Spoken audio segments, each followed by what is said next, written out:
Show.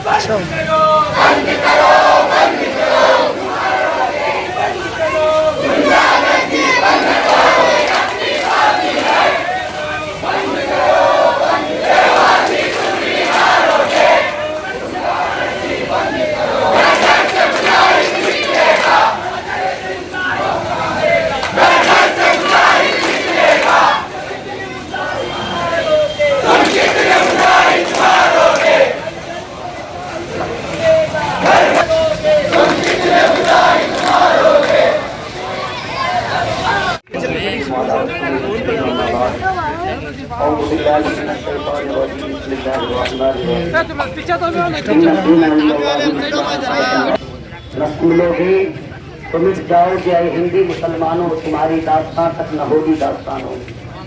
गलत रवि से मनाजिल का बोझ बढ़ता है, गलत रवि से मनाजिल का बोझ बढ़ता है। मुसाफिरों रवि से कारवां बदल डालो, जागना है जाग ले अफलाक के साए तले, हश्र तक सोना पड़ेगा काट के साए तले। हिंदुस्तान जो हमने अपने लहू से सींचा है, मुल्क हिंदुस्तान में सिर्फ गैरों की कुर्बानी नहीं बल्कि कई उलमाए कराम की इसमें लहू बाकी है। हिंदुस्तान में सिर्फ एक तबके का कोई हक नहीं है बल्कि हर तबके के लोग यहाँ जिंदगी गुजारने वाले हैं। सबका खून इस मिट्टी में शामिल है और किसी के बाप की जागीर का नाम हिंदुस्तान नहीं का नाम हिंदुस्तान है। और हिंदुस्तान से हमें न कल कोई भगा पाया है न आइंदा कोई भगा पाएगा। कोई झूठे मजहब का नाम इस्लाम नहीं बल्कि अपने सर को कटाने वाले मुसलमान इस्लाम के लिए अपनी गर्दन कटा भी सकते हैं और जरूरत पड़े तो काट भी सकते हैं। हम इंसाफ वाले लोग हैं, अदल और इंसाफ करने वाले लोग हैं। हमारे नबी सल्लल्लाहु अलैहि वसल्लम की बारगाह में एक काफिरा की बेटी को लाया गया। अल्लाह के रसूल सल्लल्लाहु अलैहि वसल्लम ने जब देखा उसके सर पे दुपट्टा नहीं था, हुजूर ने अपनी चादर रहमत को निकाल कर उसके सर पे उड़ा दिया। या रसूलल्लाह ये तो काफिरा की बेटी है। हुजूर ने मुस्कुरा करके कहा बेटी तो बेटी होती है चाहे काफिर की क्यों ना हो। और आज हमारी माँ और बहनों बेटियों के सरों से दुपट्टे तुम इज्जत को तार तार करने की बात करते हो। कभी हिजाब का मामला, कभी हलाल का मामला, कभी मस्जिदों को नजर आतिश करने की बात को और आग को फिजा में उछालने की बेहुरमती की जाती है। कश्मीर में औरतों को बेवा बनाया गया, फिलिस्तीन और बर्मा में मुसलमानों को जलाया गया। हर तरफ इस्लाम की शबीह को खराब करने की कोशिश की गई। अल्लाह की इज्जत की कसम ये मुसलमान न कल डरा था, न आज डरा है, न सुबह कयामत तक डरेगा।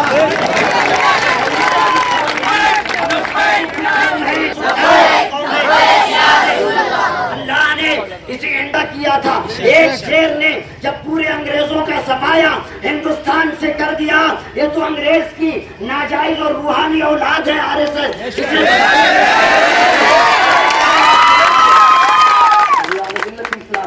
ये क्या है? सुकून से तुम भी जियो और सुकून से हमें भी जीने दो। हमने कभी आपके आस्था पर हमने उंगली नहीं उठाई, जब भी तुमने इस्लाम पर उंगली उठाई हम खामोश रहे। मस्जिदों को नजर आतिश कर दिया गया, हम खामोश रहे। हलाल के नाम पे, हिजाब के नाम पे हमारी बेटियों की इज्जत को तार तार किया गया। मैं उन सियासी और इक़्तिदार पे बैठे हुए लीडरों से कहना चाहूंगा, अब भी नहीं जागोगे तो कब जागोगे? हमारी कौम सोई जरूर है लेकिन मुर्दा नहीं है। जिंदगी का नाम है, मुर्दा दिल का ख्वाब किया करते हैं। दलाली करना छोड़ दें साहब, इस्लाम कमजोर मजहब का नाम नहीं। इस्लाम 1400 साल से चला आ रहा है। 313 से तब से इस्लाम चल रहा है। कितने थे? 313। एक मुस्कान ने पूरे हिंदुस्तान में इनकलाब पैदा कर सकती है।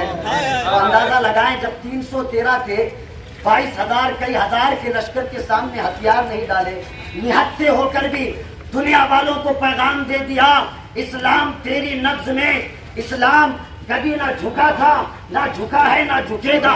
जब 313 थे, इस्लाम को मिटा ना पाए, आज तो पूरी दुनिया में करोड़ों के दिलों में इस्लाम की मोहब्बत बसती है। अब इस्लाम को भला कोई क्या मिटा पाएगा? मिटा सकता। हम हुकूमत के खिलाफ कोई बात नहीं करते, कानून के खिलाफ कोई नहीं बात करते।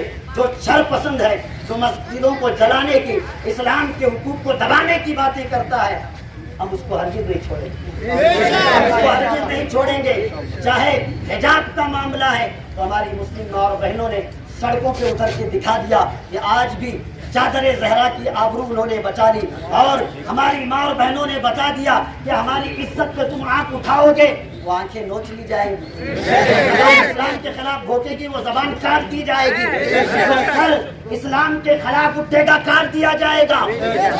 परेशान मत करो, हम अमन पसंद लोग हैं। इस्लाम अमन का दर्श देता है। इस्लाम किसी के खिलाफ हथियार उठाने की इजाजत नहीं देता, लेकिन इस्लाम जुल्म सहने की भी इजाजत नहीं देता। इस्लाम जुल्म सहने की भी इजाजत नहीं देता। ये तमाम जो हिंदुस्तान में रहने वाले मेरे हिंदू भाई, ये सब हमारे भाई हैं। गंगा जमनी तहजीब कर्नाटक में अब से नहीं, जमाने से चली आ रही है, लेकिन अब हिंदू राष्ट्र बनाएंगे, अब हिंदू राष्ट्र बनाएंगे। मुसलमानों को कत्लेआम किया जाएगा, मुसलमानों की मस्जिदों को नजरआतिश कर दिया जाएगा। तुम्हारा बाप का राज नहीं चलता हिंदुस्तान में। तुम्हारे बाप के राज चलने वाले का नाम हिंदुस्तान नहीं। तुम किसी और कौम को जाके डराना, जो कौम बुज़दिल होगी।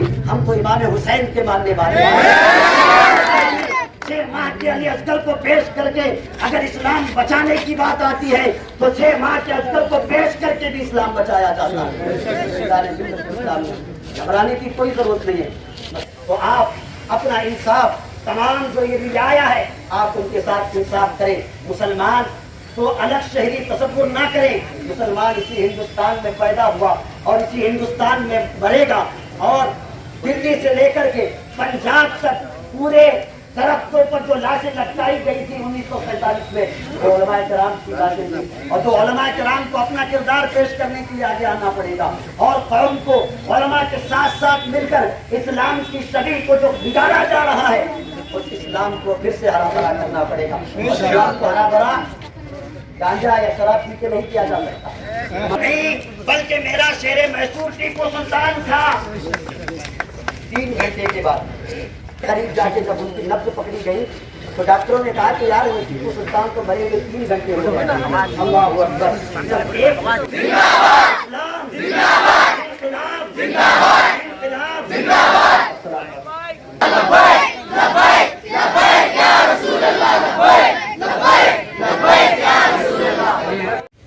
ये जो जोश है,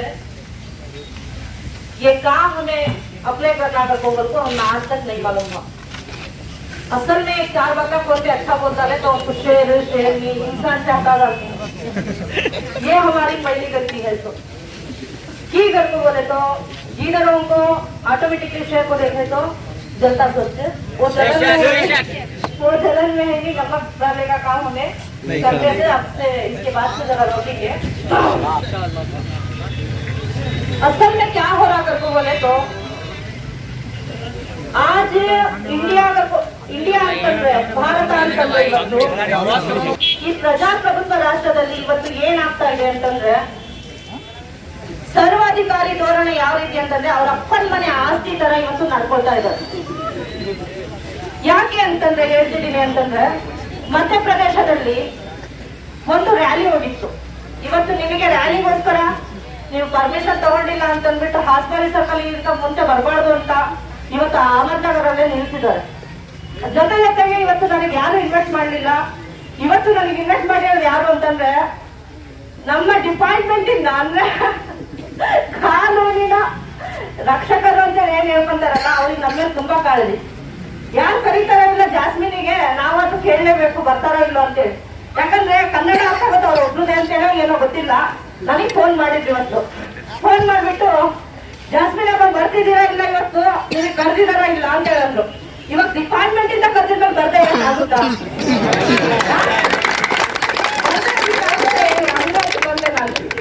ಹಂಗಾಗಿ ಬಂದೆ ಅಷ್ಟೇ. ಏನು ಅಂತಂದ್ರೆ ಇವತ್ತಿನ ರಾಜಕಾರಣಿಗಳು ಯಾವ ರೀತಿ ಆಗಿದ್ದಾರೆ ಅಂತಂದ್ರೆ, ಮೊನ್ನೆ ಯಾವ್ದೋ ರ್ಯಾಲಿಯಲ್ಲಿ ಯಾರೋ ಕಲ್ಲು ತೂರಾಟ ಮಾಡಿದ್ಕೆ ಇವ್ರು ಕಾನೂನನ್ನ ಯಾವ ರೀತಿ ರಕ್ಷಣೆ ಮಾಡ್ತಾ ಇದ್ದಾರೆ, ಕಾನೂನನ್ನ ಯಾವ ರೀತಿ ಪಾಲನೆ ಮಾಡ್ತಿದ್ದಾರೆ ಅಂತ ಇದರಲ್ಲಿ ನಾವು ನೋಡಿ ಕಲ್ತ್ಕೋಬೇಕಾದಂತ ತುಂಬಾ ಇದೆ. ಯಾರೋ ಕಲ್ಲುಗಳನ್ನ ಎಸೆದಿದ್ಕೆ ಅವರಿಗೆ ಯಾವುದೇ ಒಂದು ಇನ್ಕ್ವೈರಿ ನಡೆದಿಲ್ಲ, ಏನು ನಡೆದಿಲ್ಲ. ಇದು JCB ತಗೊಂಡ್ಬಂದ್ಬಿಟ್ಟು ಅವ್ರ ಮನೆಗಳನ್ನ ಹೊಡೆಯುವಂತ ಕೆಲಸಗಳನ್ನ ಮಾಡಿದ್ರು.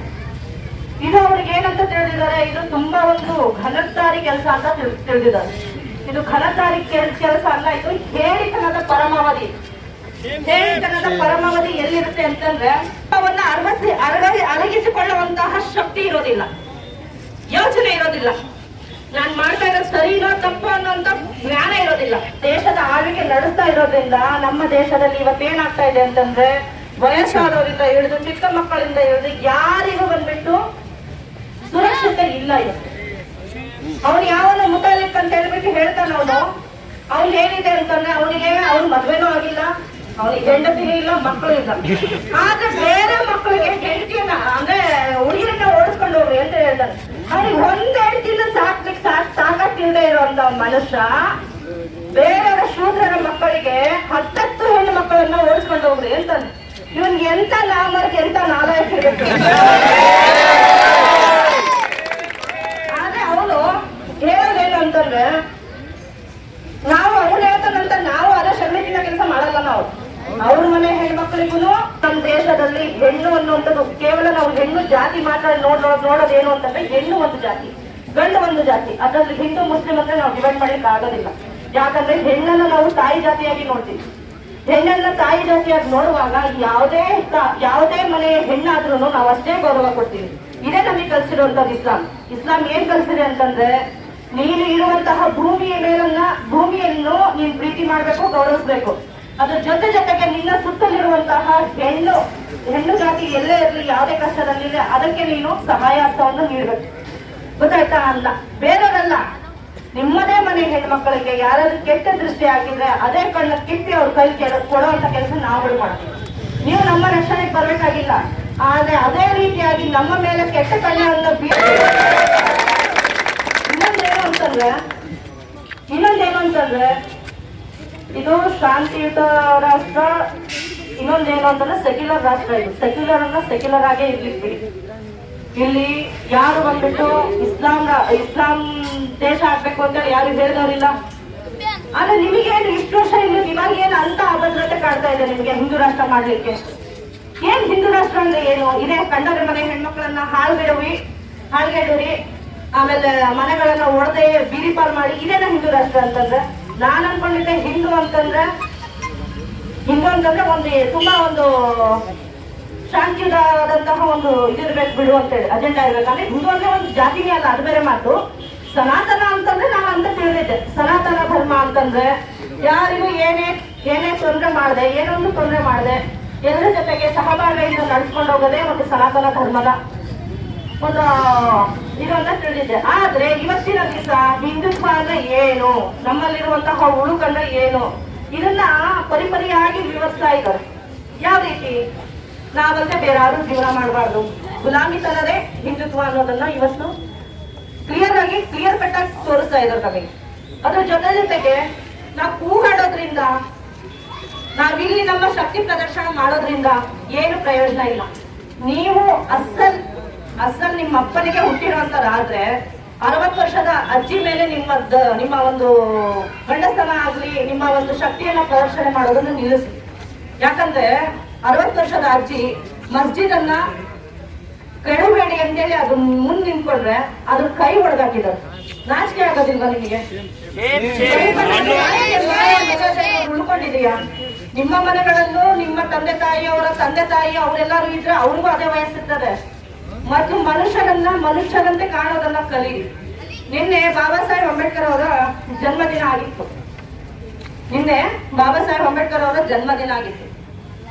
ನಮಗೇನಪ್ಪ ಬಾಬಾ ಸಾಹೇಬ್ರಿಗೂ ನಮಗೇನ್ ಸಂಬಂಧ? ನಾವ್ಯಾಕೆ ಅದನ್ನೆಲ್ಲ ಯೋಚನೆ ಮಾಡ್ಬೇಕು? ಅಂತೇಳಿ ಯಾರು ಮನ್ಸಲ್ಲಿದ್ರೆ ಆ ಕೊಡುಕನ್ನ ಕಿತ್ತಾಕಿ. ಯಾಕಂತಂದ್ರೆ ಬಾಬಾ ಸಾಹೇಬ್ ಅಂಬೇಡ್ಕರ್ ಅವ್ರು ಇಲ್ಲದೆ ಇದ್ದಿದ್ರೆ ಇವತ್ತು ನಾನು ಒಂದು ಮುಸ್ಲಿಂ ಮಹಿಳೆ ಆಗಿ ಇಲ್ಲಿ ನಿಂತ್ಕೊಂಡು ಮಾತಾಡ್ಲಿಕ್ಕೆ ನನಗೆ ಅವಕಾಶ ಇರ್ತಿರ್ಲಿಲ್ಲ ಈ ದೇಶದಲ್ಲಿ. ಅದ್ರ ಜೊತೆ ಯಾರಿದಾರಲ್ಲ ಅವ್ರು ಯಾರು ಪರಿಪಾಲನೆ ಮಾಡಲ್ಲ ಅಂತ ಹೇಳಿಬಿಟ್ಟು ತಪ್ಪು ಕಲ್ಪನೆಗಳಿದೆ. ಒಂದು ಕ್ಷಣ ಯೋಚನೆ ಮಾಡಿ, ಇದೇ ಭಾರತೀಯ ಮುಸಲ್ಮಾನರು ನಿಜವಾಗ್ಲೂ ಕಾನೂನನ್ನ ಗೌರವಿಸದೇ ಇದ್ದಿದ್ರೆ, ಕಾನೂನನ್ನ ಕಾಲ್ ಕಸಕ್ಕಿಂತ ಕೀಳಾಗಿ ಕಂಡಿದ್ದಿದ್ರೆ ಇವತ್ತು ನಮ್ಮ ದೇಶದಲ್ಲಿ ಅಲ್ಪಸಂಖ್ಯಾತರ ಮೇಲೆ ಇಷ್ಟೆಲ್ಲಾ ದಬ್ಬಾಳಿಕೆ ದೌರ್ಜನ್ಯಗಳಾಗ್ತಾ ಇದ್ರು ಇಷ್ಟು ಶಾಂತವಾಗಿ ನಿಂತ್ಕೊಂಡು ಯಾರು ಕೇಳ್ತಾ ಇರ್ಲಿಲ್ಲ ನೋಡಿ. ಅಲ್ಲಲ್ಲಿ ಏನು ಅಂತಂದ್ರೆ ರಕ್ತದ ಹೋಪಳಿಗಳು ಆಡ್ತಾ ಇತ್ತು. ಆ ರೀತಿ ಯಾವ ಜಾತಿ ಯಾವ ಜನ್ಮ ಯಾರೇ ಇದ್ರು ಆ ರೀತಿ ಮಾಡಬಾರ್ದು ಅಂತೇಳಿ ನಾನು ಹೇಳ್ತೀನಿ ವಿನಃ. ಯಾಕೆ ಅಂತಂದ್ರೆ ಇಲ್ಲಿ ಕೆಲವರು ನನ್ನ ಮಾತು ಸರಿಯಾಗಿ ಅರ್ಥ ಆಗ್ಲಿ ಅಂದ್ಬಿಟ್ಟು ಇವತ್ತು ಹೇಳ್ತಾ ಇದ್ದೀನಿ. ಈಗ बोले जोश में हमको होश खोने के काम नहीं होना किससे भी. इसके वास्ते क्या करको बोले तो ಇದರಿಂದ ಏನು ಅಂತಂದ್ರೆ ನಮ್ಮ ಭಾರತದ ನಮ್ಮ ದೇಶದ ಒಂದು ತುಂಬಾ ಒಂದು ಹೈ ಲೆವೆಲ್ ಇದೆ. ನಮ್ಮ ದೇಶದ ಏನು ಅಂತ हमारी तरह अकेले बेजान थोड़ी है, सभी का खून है शामिल यहाँ की मिट्टी में, किसी के बाप का हिंदुस्तान थोड़ी है। तो पहले हम लोगों को समझना चाहिए ये जो लड़ाई है ये हिंदू मुस्लिम की लड़ाई नहीं है, ये जो लड़ाई है अम्बेडकरवाद वर्सेस मनुवाद की लड़ाई है। अम्बेडकरवाद क्या है? अम्बेडकर जयंती जैसे हमारे बहन बोल रहे थे, कल जो है 14 अप्रैल को अम्बेडकर बाबा साहब अम्बेडकर का जन्मदिन था।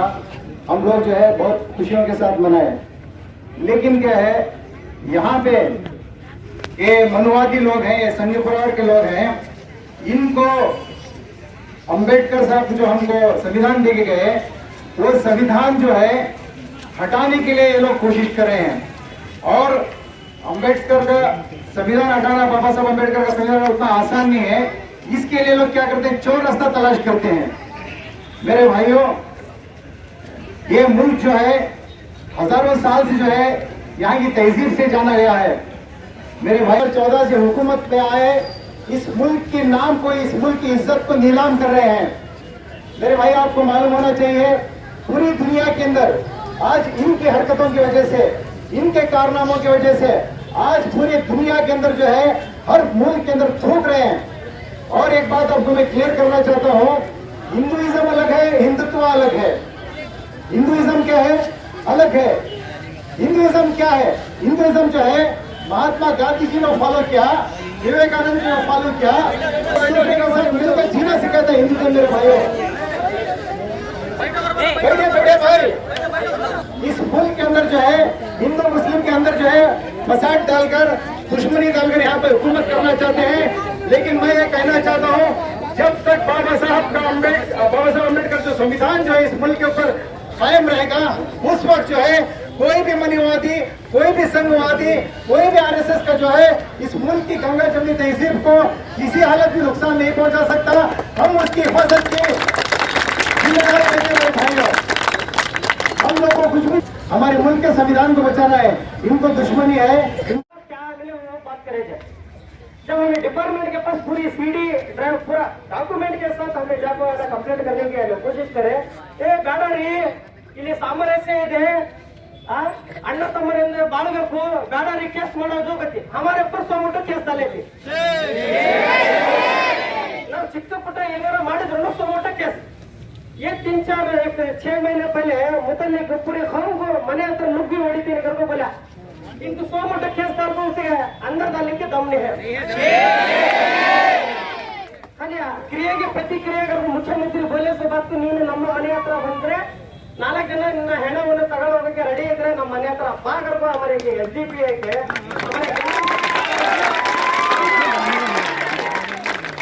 केस करेंगे। अशफाक अहमद के खिलाफ केस कराने किसी भी दम हानि ಇನ್ನೂ 100 मोटा केस डालेगी। ಪ್ರಚೋದನಕಾರಿ ಏನ್ ಪ್ರಚೋದನಕಾರಿ ಭಾಷಣ ಐತೆ ಅದರಲ್ಲಿ? ನೀನ್ ನಮ್ಮ ಮನೆ ಮುಂದೆ ಬಂದ್ರೆ 4 ಜನ ರೆಡಿ ಇದ್ರೆ ಕರ್ಕೊಂಡು ಹೊತ್ತಾಗ ಪೊಲೀಸರು क्या उसे मार तो करको बोले, ये कर सकती है करको बोले, क्या अभी नहीं है। डिपार्टमेंट हमारे ऊपर 100 मोटे केस डाले, 100 मोटे केस डाले तो दूसरे पैसे की केस में हम लोग कहना ऐड करको है ना, अननोन पर्सन का तो डालते पहले देखो सिखले में तुम्हें लीगल सीख लेना। लीगल कानून, हमारे पास कानून की इल्म नहीं रहने की वजह से आंकड़ा गड़ी करती है। सुनो, तुम्हारे पास इल्म नहीं है, उनको इल्म रहे सुने, इल्म के बारे में बोले रेडी नहीं है, कानून के बारे में बोले रेडी नहीं है। इन्होंने हमारे ऊपर 100 मोटे केस दर्ज किया, ये इसके ऊपर डालेंगे 100 मोटे केस, सतीश पुजारी के ऊपर इन्हें डालेंगे 100 मोटे केस। ಯಾಕೆ ಹೋಗುತ್ತೆ ಕೇವಲ ಅಧಿಕಾರ ಅವ್ರ ಹತ್ರ ಐತಿ, ಬಿಜೆಪಿ ಪಕ್ಷದ ಅಧಿಕಾರ ಅವ್ರ ಹತ್ರ ಐತಿ. ಇವರು ಸಂವಿಧಾನದ ಮೇಲೆ ಇವರು ಪ್ರಮಾಣ ವಚನ ಸ್ವೀಕಾರ ಮಾಡಿ ಡ್ಯೂಟಿಗೆ ಜಾಯಿನ್ ಆಗ್ತಾರೆ ಇವರು. ಆದ್ರೆ ಇವರು ಹೆದರಿಕೆ, ಇವರು ಯಾರ್ದೋ ಒಂದು ರಾಜಕೀಯ ಪಕ್ಷದ ಹೆದರಿಕೆ ಇಟ್ಕೊಂಡಿದ್ರೆ ಹೆಂಗಾಗತ್ತೆ ನಮ್ಗೆ ದೇವರೇ ಬಲ್ಲ. ಆನೆ ಮೇಲೆ ನನ್ನ ಹೆಸರು Fayaz Ahmad, popular front of India ಜಿಲ್ಲಾ ಸಮಿತಿ ಸದಸ್ಯ. ಇವತ್ತು ರಾಷ್ಟ್ರದಾದ್ಯಂತ ಪಾಪ್ಯುಲರ್ ಫ್ರಂಟ್ ಆಫ್ ಇಂಡಿಯಾ ಸಂಘಟನೆಯಿಂದ ಏನು ನಮ್ಮ ದೇಶದಲ್ಲಿ ಅನ್ಯಾಯ ದೌರ್ಜನ್ಯಗಳು ನಡೀತಾ ಇದೆ, ಅರಾಜಕತೆ ಸೃಷ್ಟಿ ಮಾಡ್ತಾ ಇದ್ದಾರೆ, ಅದರ ವಿರುದ್ಧ ನಾವು ಇವತ್ತು ಪ್ರತಿಭಟನೆ ಹಮ್ಮಿಕೊಂಡಿದ್ದೀವಿ. ಇದು ವಿದ್ವೇಷನ ಅಂತ ಹೇಳಿದರೆ, ಮೊನ್ನೆ ರಾಮನವಮಿ ಒಂದು ಒಳ್ಳೆಯ ಒಂದು ಹಬ್ಬ. ಅದು ರಾಮನ ಹೆಸರು ತಗೊಂಡ್ಬಿಟ್ಟು ಈ ಮನುವಾದಿಗಳು, ಈ ಸಂಘಿಗಳು, ಈ RSSನವರು ಆ ರಾಮ ಒಂದು ಮರ್ಯಾದಾ ಪುರುಷೋತ್ತಮ ರಾಮ್ ಅಂತ ಒಂದು ಒಳ್ಳೆ ಹೆಸರನ್ನು ತಗೊಂಡ್ಬಿಟ್ಟು ಮುಸಲ್ಮಾನರ ಮೇಲೆ ದೌರ್ಜನ್ಯ ಮಾಡಲಿಕ್ಕೆ ಹಬ್ಬಗಳನ್ನು, ಜಾತ್ರೆಗಳನ್ನು, ಬೇರೆ ದಿನಗಳನ್ನು ಯೂಸ್ ಮಾಡ್ತಾ ಇದ್ದಾರೆ. ಆದ ಕಾರಣ ನಾವು ದೇಶದಂತ ಮೊನ್ನೆ ಏನು ಗಲಭೆಗಳನ್ನು ಸೃಷ್ಟಿ ಮಾಡಿ ದೌರ್ಜನ್ಯಗಳ ಅದ್ರ ವಿರುದ್ಧ ನಾವು ಒಂದು ಪ್ರತಿಭಟನೆ ಹಮ್ಮಿಕೊಂಡಿದ್ದೇವೆ. ನಮ್ಮ ಪ್ರತಿಭಟನೆ ರ್ಯಾಲಿಯನ್ನು ಅಖ್ತರ್ಜಾ ಸರ್ಕಲ್ನಿಂದ ಈ ಮದೀನಾ ಆಟೋ ಸ್ಟ್ಯಾಂಡ್ ಮಟ್ಟ ರ್ಯಾಲಿ ಹಮ್ಮಿಕೊಂಡಿದ್ದೀವಿ. ಎಲ್ಲ ಜನ ನಮ್ಮನ್ನು ಸೇರಿ ಅವರು ನಮ್ಮ ಜೊತೆಗೆ ಸೇರ್ಕೊಂಡಿದ್ದಾರೆ. ಎಲ್ಲರಿಗೂ ಧನ್ಯವಾದ ಹೇಳ್ತಾ ಇದ್ದೀವಿ. ಸರ್ಕಾರಕ್ಕೆ ಮನವಿ ಏನಂತ ಹೇಳಿದರೆ, ನಮ್ಮ ದೇಶ ಸಂವಿಧಾನದ ಆಶಯದಲ್ಲಿ ನಡಿಬೇಕು. ಅದನ್ನು ಬಿಟ್ಟು ನೀವು ಹಿಂದೂ ರಾಷ್ಟ್ರ ಮಾಡ್ತೀವಿ, ಇನ್ನೊಂದು ರಾಷ್ಟ್ರ ಮಾಡ್ತೀವಿ ಅಂತ ಹೇಳಿದರೆ ಯಾವುದೇ ಕಾರಣಕ್ಕೆ ನಾವು ಒಪ್ಲಿಕ್ಕೆ ರೆಡಿ ಇಲ್ಲ. ಬಾಬಾ ಸಾಹೇಬ್ ಅಂಬೇಡ್ಕರ್ ನಮ್ಮ ಏನು ಸಂವಿಧಾನವನ್ನು ಕೊಟ್ಟು ಹೋಗಿದ್ದಾರೆ, we the people of India, ನಾವು ಭಾರತೀಯರು, ಆ ಸಂವಿಧಾನ ಅಡಿಯಲ್ಲಿ ನಮ್ಮ ದೇಶವನ್ನು ನಡಿಬೇಕು. ಯಾವೊಬ್ಬನ ಸಂಘಿ ಬಂದುಬಿಟ್ಟು, ಯಾವೊಬ್ಬನ ಮನಿವಾದಿ ಬಂದುಬಿಟ್ಟು ನಾವು ಹಿಂದೂ ರಾಷ್ಟ್ರ ಮಾಡ್ತೀವಿ ಅಂತ ಹೇಳಿದರೆ ಯಾವುದೇ ಕಾರಣಕ್ಕೂ ನಾವು ನಮ್ಮ ಜೀವವನ್ನು ಕೊಡೋಕ್ಕೂ ಸಹ ರೆಡಿ ಇದ್ದೀವಿ. ನಮ್ಮ ಸಂವಿಧಾನ ಮೇಲೆ ಒಂದು ಕಪ್ಪ ಚುಕ್ಕಿಯನ್ನು ಬರಲಿಕ್ಕೂ ಯಾವುದೇ ಕಾರಣವನ್ನು ಬಿಟ್ಕೊಡಲ್ಲ. ಇದು ಹಿಂದೂ ರಾಷ್ಟ್ರನೂ ಅಲ್ಲ, ಇದು ಮುಸ್ಲಿಂ ರಾಷ್ಟ್ರ ಅಲ್ಲ, ಇದು ಸೆಕ್ಯುಲರ್ ರಾಷ್ಟ್ರ. ಇದು ನಮ್ಮದು ಒಂದು ಉದ್ದೇಶ ಇದೆ, ಘೋಷಣೆ ಇದೆ. अभी social democratic party of India को इन्होंने दावत दिए थे, पॉपुलर फ्रंट ऑफ इंडिया वाले। आज हमारे एक देश में जो आज हालात बिगड़ रहे हैं, इसके खिलाफ एक एहतजाज जुलूस रखो इन्होंने एक दावत दिए थे, उसके हमें हिसाब से आए थे। आज देख सकते हैं कि देश भर में रामनवमी की रैली काट के, रामनवमी की रैली में एक हर जगह भी, जैसा कि झारखंड हो, राजस्थान हो, मध्य प्रदेश हो, यूपी हो, हर जगह गोवा, ऐसे हर जगह भी एक रामनवमी के टाइम ही एक दंगे हुए और टारगेट करके मुस्लिम दुकानों को जलाया गया। ये कहीं ना कहीं वेल प्लान्ड गलत हैं, वेल प्लान्ड दंगे हैं। इसे हमें हमारी कम्युनिटी पूरी थोड़ा इसके बारे में सोचना है। और जहाँ पर मैं देख सकती हूँ कि सेक्युलर का ढोंग कर लेते हुए पार्टियाँ हैं, जैसे कि समाजवादी पार्टी है, BSP पार्टी है, कांग्रेस पार्टी है, JDS पार्टी है, अलग अलग सेक्युलर का ढोंग करने के पार्टियाँ हैं। इन्होंने आज ये ताल्लुक से क्या स्टेटमेंट दिया इनका, जहाँ पर इतने 40 घर, झारखंड में 40 घरों को जलाया गया, 40 घरों का पूरा JCB से डिमोलिश किया गया, कारण कि झारखंड सरकार वो दंगा होने की वजह से। मगर इनका सेक्युलर पार्टी का स्टेटमेंट क्या है? कौन से भी एक पार्टी का तो स्टेटमेंट देखे हमें नहीं देखे। आज social democratic party of India इसके ताल्लुक से पूरे हिंदुस्तान में एहतजाज कर रही है और इसके खिलाफ कानूनी कार्रवाई भी करती है झारखंड गवर्नमेंट के खिलाफ। क्यों बोलते, जो इलीगल तरीके से आके उन्होंने JCB लेकर आके जो घेराएं उन्होंने गिराई, जहाँ पर दंगा, जो वहाँ पर मजलूम हुई उनके ऊपर दोबारा जुल्म करने की कोशिश कर रही है। इसके खिलाफ हमें कानूनी कार्रवाई करती है इंशाल्लाह। ಸರ್, ತಾವು ಹೇಳಿದರು ಈಗ ರಾಮನವಮಿಯಲ್ಲಿ ಒಂದು ಪ್ಲ್ಯಾನ್ ಮಾಡಿ ಒಂದು ಘಟನೆ ಆಗಿದೆ ಅಂತ. ಈಗ ನಿಮ್ಮ ಪ್ರಕಾರ ಯಾವ ರೀತಿಯ ಪ್ಲ್ಯಾನ್ ಆಗಿದೆ ಸರ್? ಯಾರು ಮಾಡಿದರೆ ಪ್ಲ್ಯಾನ್? ಇದು ಏನಪ್ಪ ಅಂತ ಹೇಳಿದ್ರೆ ಸಂಘ ಪರಿವಾರದಿಂದ ಪ್ರಾಯೋಜಿತ ಗಲಭೆ. ಇದು ಏನು ಗಲಭೆ ಆಗಿದೆ, ಇದು ಸಂಘ ಪರಿವಾರದ ಪ್ರಾಯೋಜಿತ ಗಲಭೆ. ಪ್ರಾಯೋಜಿತ ಅಂತ ಹೇಳಿದ್ರೆ ಪ್ರೀ ಪ್ಲ್ಯಾನ್ಡ್ ಗಲಭೆ. ಇದು ಏನಂತ ಈಗ ನೋಡಿ, ಸಹಜವಾಗಿ ಗಲಭೆ ಕೆಲವೊಂದು ಆಗ್ತಾವೆ, ಆಗಲ್ಲ ಅಂತ ಹೇಳ್ದಲ್ಲ, ಯಾವುದೋ ಒಂದು ದೇಶದಿಂದ ಎಲ್ಲೆಲ್ಲರೂ ಒಂದು ಆಗ್ತಾವೆ ಗಲಭೆಗಳು. ಇದು ಈ ಗಲಭೆ ಏನಾಗಿದೆ ಅಲ್ಲ, ಇದು ಪ್ರಾಯೋಜಿತ ಗಲಭೆ. ಈಗ ರಾಮನವಮಿ ದಿವಸನೇ ಆಗ್ಬೇಕಂತ ಐತಾ? ಈಗ ಗಲಭೆ ರಾಮನವಮಿ ಇದು ಮುಸ್ಲಿಂ ಬಹುಲ್ಯ ಪ್ರದೇಶದಲ್ಲೇ ಹೋಗ್ಬೇಕಾ ರಾಮನವಮಿ ರ್ಯಾಲಿ? ಇದು ಪೊಲೀಸ್ ಇಲಾಖೆ ಪರ್ಮಿಷನ್ ಹೆಂಗೆ ಕೊಡ್ತಿದ್ದು? ಈಗ ನೋಡಿ ದಾವಣಗೆರೆಯಲ್ಲಿ ಒಂದು ರಾಮನವಮಿ ಅಂತ ಇದೆ, ರಾಮ ಮಂದಿರ ಐತಿ, ಅಲ್ಲಿಂದ ಒಂದು ಮೆರವಣಿಗೆ ಮಾಡ್ತಾರೆ, ಅಲ್ಲಿ ಒಂದು ಹಬ್ಬ ಆಚರಿಸ್ತಾರೆ. ಇದು ಈಗಿಂದ ಏನು ಮಾಡ್ತಾ ಇಲ್ಲ, ಬಹಳ ವರ್ಷದಿಂದಲೂ ರಾಮನವಮಿ ಒಂದು ಹಬ್ಬ ಮಾಡ್ತಾ ಇದ್ದಾರೆ. ನಾವು ಸಮೇತ ಅದಕ್ಕೆ ಒಂದು ಸಹಕಾರ ಕೊಡ್ತೀವಿ. ಬಟ್ ಇದಕ್ಕೆಲ್ಲ ಈ ನಮೂನಿ ಮಾಡಿ ಗಲಭೆ ಸೃಷ್ಟಿ ಅಂತ ಒಂದು ಕೆಲಸ ಏನು ಮಾಡ್ತಾ ಇದೆ, ಇದು ಪ್ರಯೋಜಿತ ಗಲಭೆ. ಇದು ಪ್ರಯೋಜಿತ ಆಗಿದ್ದು ಸಹ ಇದು ಇಷ್ಟು ದೊಡ್ಡ ಪ್ರಮಾಣದಾಗಿ ಹಾನಿ ಆಗಿರೋದು.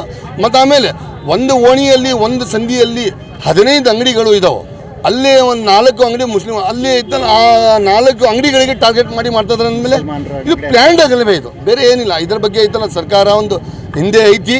ಇದರ ವಿರುದ್ಧವಾಗಿ ಹೈಕೋರ್ಟಿನ ಸುಪ್ರೀಂ ಕೋರ್ಟಿನ ನ್ಯಾಯಾಧೀಶರು ಒಂದು ಹಿಂದೆ ಬಿಜೆಪಿ ಸರ್ಕಾರ ಇದೆ ಅಂತ ಕೇಂದ್ರ ಸರ್ಕಾರ ಮತ್ತು ಸಂಘ ಪರಿವಾರ ಐತಿ.